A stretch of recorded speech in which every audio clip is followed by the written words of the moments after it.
بسم الله الرحمن الرحيم.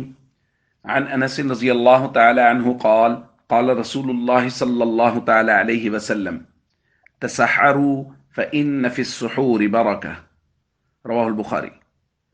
نبی کریم صلی اللہ علیہ وسلم نے ارشاد فرمایا، سحری کھاؤ کہ سحری میں برکت ہوتی ہے۔ دوستو، رمضان المبارک رحمتوں اور برکتوں سے بھرپور مہینہ ہے کہ اللہ تعالیٰ کی رحمتیں ہر وقت نازل ہو رہی ہیں۔ نبی کریم صلی اللہ علیہ وسلم نے سحری کھانے والوں کے متعلق فرمایا، ان اللہ و ملائکتہ یصلون علی المتسحرین، اللہ اور اس کے فرشتے سحری کھانے والوں پر رحمتیں نازل فرماتے ہیں۔ اور ایک روایت میں فرمایا، تسحروا فإنہ مبارک، سحری کھایا کرو کہ یہ برکت والا کھانا ہوتا ہے۔ دوستو دیکھیے کیسے اللہ رب العزت رحمتیں نازل فرما رہے ہیں، اور دیکھیں سحری ہم کیوں کھا رہے ہیں؟ اپنی ضرورت کے لیے کہ دن بھر بھوک پیاس برداشت کرنی ہے، اس کے لیے طاقت آ جائے، تو اپنی ضرورت پوری کرنے کے لیے جو کام کر رہے ہیں اس پر بھی اللہ رب العزت رحمتیں نازل فرما رہے ہیں۔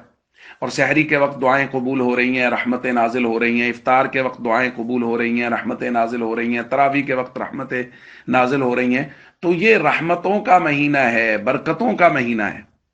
اور نبی کریم صلی اللہ علیہ وسلم نے ارشاد فرمایا، نعم السحور التمر، کہ بہترین سحری وہ کھجور کی سحری ہے، کہ سحری کے وقت کھجور کا استعمال کیا جائے۔ ہمارے یہاں افطار کے دسترخوان پہ تو کھجور کا اہتمام ہوتا ہے، سحری کے دسترخوان پہ عام طور پہ کھجور موجود نہیں ہوتی۔ یقیناً نبی کریم صلی اللہ علیہ وسلم کے دور اور زمانے کے حالات بھی مختلف رہے ہوں گے، لیکن جب حضور نے فرما دیا کہ یہ بہترین سحری ہے کھجور کی، تو اس میں لاکھوں حکمتیں پوشیدہ ہیں، اس میں لاکھوں برکتیں پوشیدہ ہیں۔ اس لیے اس بات کا بھی ساتھ اہتمام کر لیا جائے کہ سحری کے دسترخوان پہ بھی کھجور موجود ہو۔ بڑے اہتمام کے ساتھ سحری کرنی چاہیے کہ یہ برکت والا کھانا ہے، نبی کریم صلی اللہ علیہ وسلم نے اس کی ترغیب دی ہے، اس کے کھانے سے جسم میں طاقت بھی آتی ہے، اور ساتھ ساتھ یہ ہے کہ کھجور کا بھی دسترخوان پہ اہتمام کر لیا جائے۔ السلام علیکم ورحمۃ اللہ وبرکاتہ۔